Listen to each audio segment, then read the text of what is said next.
اگر آپ کے بچے کو کتا کاٹ لے تو منٹ میں لیا گیا صحیح یا غلط فیصلہ بچے کو بچا بھی سکتا ہے اور بچے کی جان خطرے میں بھی ڈال سکتا ہے۔ میرا نام ڈاکٹر حفیظ احمد ہے۔ میں چائلڈ کنسلٹنٹ ہوں حفیظ احمد ہاسپٹل وہاڑی میں۔ آپ کو جیسے کہ پتہ ہے کہ ریبیز ایک خطرناک وائرس سے پھیلتی ہے۔ ریبیز کا جو مریض ہے اس کی موت یقیناً 100% ہوتی ہے، اور اس کا علاج صرف بچاؤ میں ہے، پریونشن میں ہے۔ اگر بچے کو کتا کاٹ لے، والدین کو فوراً کیا فیصلہ کرنا چاہیے؟ سب سے پہلے 10 سے 15 منٹ آپ بچے کے زخم کو اچھی طرح کلین کریں، اس کو فریش واٹر سے 15 منٹ بالکل اچھی طرح صاف کریں۔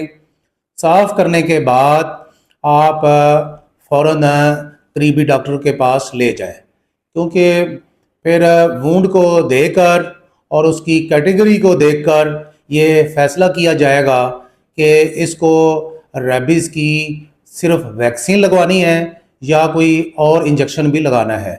اگر بچے کو کیٹیگری 3 وونڈ ہو تو اس صورت میں ریبیز کی ویکسین کے علاوہ امیونو گلوبولنز بھی بہت ضروری ہوتے ہیں۔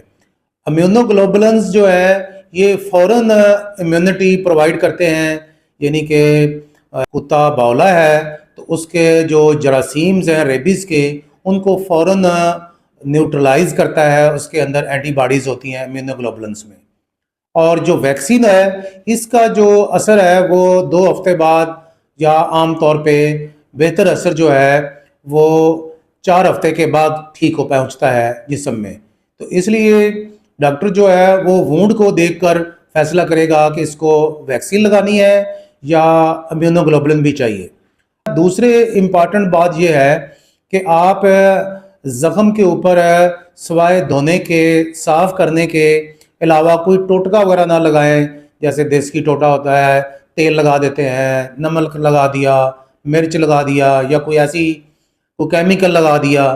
ان کا کوئی سائنسی فائدہ نہیں ہے، نہ ہی کوئی اس کا کوئی بینیفٹ ہے۔ یہ زخم کو خراب بھی کر سکتے ہیں، اس میں انفیکشن بھی ہو سکتا ہے اور زیادہ پریشانی کی باعث بھی بن سکتا ہے۔